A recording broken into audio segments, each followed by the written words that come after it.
കടുത്ത ചൂടിന് ആശ്വാസമായി സംസ്ഥാനത്ത് പരക്കെ വേനൽമഴയ്ക്ക് സാധ്യത. ഇടുക്കി, കണ്ണൂർ, കാസർഗോഡ് ജില്ലകളിൽ ഇന്ന് യെല്ലോ മുന്നറിയിപ്പാണ് നൽകിയിട്ടുള്ളത്.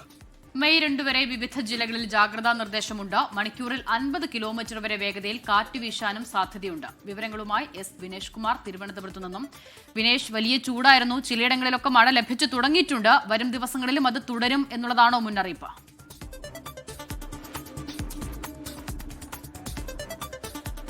ഉന്മേഷ്, എന്തായാലും മഴ ശക്തമായ രീതിയിൽ തന്നെ ചില സ്ഥലങ്ങളിൽ ഇപ്പോഴും മഴ കിട്ടി തുടങ്ങി എന്നുള്ളതാണ് നേരിയ ആശ്വാസം പകരുന്നത്. എന്തായാലും വരും ദിവസങ്ങളിൽ മഴ കൂടുതൽ ഉണ്ടാവും എന്ന് തന്നെയാണ് കാലാവസ്ഥാ വകുപ്പ് പറയുന്നത്. ഇതിൽ പ്രധാനമായും തിരുവനന്തപുരം, അതുപോലെ തന്നെ കൊല്ലം, മറ്റുള്ള ജില്ലകളിലെല്ലാം തന്നെ കഴിഞ്ഞ ദിവസങ്ങളിലെല്ലാം മഴയുണ്ടായിരുന്നു. ഇന്നലെ മുതൽ തന്നെ ചൂട് കുറഞ്ഞു എന്നുള്ളതാണ് എടുത്തു പറയേണ്ടത്. കാരണം നമുക്കറിയാം, മുന്നറിയിപ്പുകളെല്ലാം തന്നെ കാലാവസ്ഥാ വകുപ്പ് പിൻവലിക്കുകയും ചെയ്തിട്ടുണ്ട്. കാരണം വരും ദിവസങ്ങളിൽ താപനിലയിൽ കൂടുതൽ വ്യതിയാനം ഉണ്ടാവും, താപനില ഇനിയും ഉയരാൻ സാധ്യതയുണ്ട് എന്നുള്ള ആ ഒരു മുന്നറിയിപ്പാണ് പിൻവലിച്ചിട്ടുള്ളത്. അതായത് ശക്തമായ മഴ ഉണ്ടാവും എന്ന് തന്നെയാണ്. ഇന്നലെ നമുക്കറിയാം യെല്ലോ അലേർട്ട് ഉണ്ടായിരുന്നു. തിരുവനന്തപുരം മുതൽ 4 ജില്ലകളിൽ, തെക്കൻ ജില്ലകളിലായിരുന്നു ഇന്നലെ യെല്ലോ അലേർട്ട് ഉണ്ടായിരുന്നത്. ഇന്നലെ ഒറ്റപ്പെട്ട മഴ പലയിടങ്ങളിലും ലഭിച്ചു.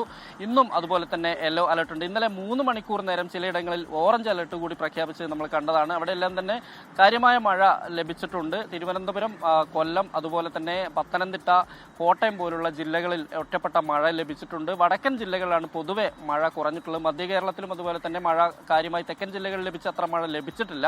എന്തായാലും വരും ദിവസങ്ങളിൽ മഴ ഉണ്ടാവും എന്ന് തന്നെയാണ് അറിയാൻ കഴിയുന്നത്. ഈ ഒരു പശ്ചാത്തലത്തിലാണ് യെല്ലോ അലേർട്ട് പ്രഖ്യാപിച്ചിട്ടുള്ളത്. ഒപ്പം തന്നെ വൈദ്യുതി ഉപഭോഗം കുറഞ്ഞു എന്ന് തന്നെയാണ് ഇപ്പോൾ KSEB പറയുന്നത്. കാരണം ഇടമഴ ലഭിച്ചത് തന്നെയാണ് ഇതിനൊരു പ്രധാന കാരണമായി അവർ പറയുന്നത്. അതുകൊണ്ട് തന്നെ ലോഡ് ഷെഡിംഗ് ഒരു കാരണവശാലും ഉണ്ടാവില്ല, വൈദ്യുതി നിയന്ത്രണമില്ല. നിലവിൽ ഈ ഉപഭോഗം വർദ്ധിക്കുന്നതനുസരിച്ച് ട്രിപ്പ് ആവുന്നതോടുകൂടിയാണ് ഇത്തരത്തിൽ വൈദ്യുതി നിലയ്ക്കുന്ന ഒരു അവസ്ഥയിലേക്ക് പോകുന്നത്.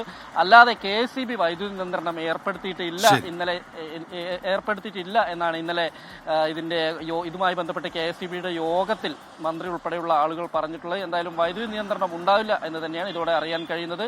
എന്തായാലും ചൂടിന് നേരിയ ശമനം ഉണ്ടായിരിക്കുന്നു എന്നുള്ളത് എടുത്തു പറയേണ്ട കാര്യമാണ്.